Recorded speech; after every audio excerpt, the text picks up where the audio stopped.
You are given the following information. Random variable x has an exponential distribution. The variance of x is equal to 1/9. Calculate the median of the distribution. Alright, for this problem, really straightforward, really basic. All you need to know is these two things. So first off, really simple, what a median is. So, oh, whoops, sorry, didn't mean to do that. So for the median in the technical sense, it's when you set your CDF to 0.5, so that is, at least for a continuous distribution, the value where there's a 50% chance of a random sample from that distribution being less than that value, and a 50% chance of it being more than that value. And given that the CDF is the probability of seeing something less than a given value, all we have to do is set it equal to 0.5 and then solve for x. The second thing we need to know for this problem is that the variance of x is equal to the expected value of x squared minus the expected value of x squared. So this is something that, again, if you're studying for MAS 1, you should know this from exam P, assuming you took that, and something you should just have memorized by heart by now, and if not, definitely write this down and be sure to memorize this for the exam.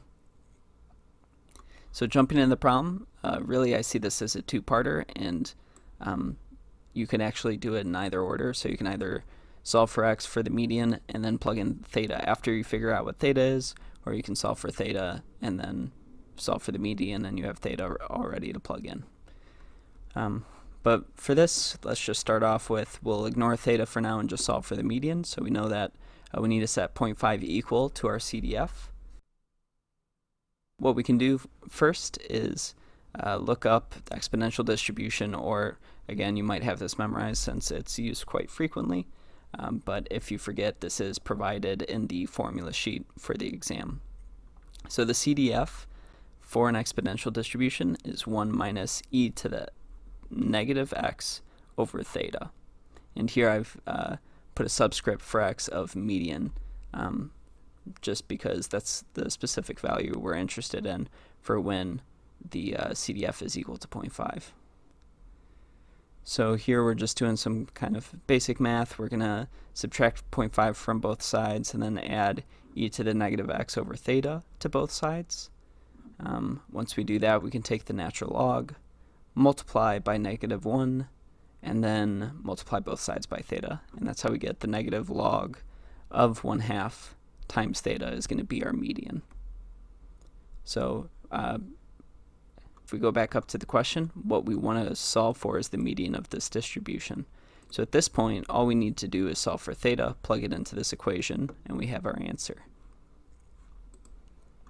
So we also know that the variance of x from our exponential distribution is 1/9. So we can use that information to solve for theta. So again, using the formula sheet, it doesn't give you the variance, but it does give you this relationship for distributions. So what we have here is the following. Expected value of x to the power of k for exponential is equal to theta to the power of k times k factorial. And again, since we know that the variance of x is equal to the expected value of x squared minus the expected value of x squared, we can say, okay, well, the variance 1/9 is equal to theta squared times 2 factorial, or just 2 theta squared, minus theta squared. So all of that just boils down to theta squared. So we know that our variance is equal to that, and now we can just plug and chug. So we have 1/9 is equal to theta squared, and therefore theta equals 1/3. We also know that for the exponential distribution, our x's have to be positive, and therefore our theta also has to be positive since it corresponds to the mean. So now we just go back to the relationship we previously determined. We plug in 1/3 for theta, and we solve, and we get an answer of 0.231.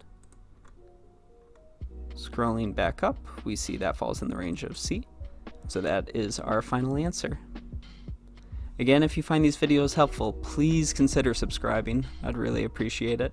Also, feel free to comment below of any questions you might have or any videos you'd be interested in, whether that's specific other questions you'd like me to consider. So please just let me know in the comments, and we'll see you next time.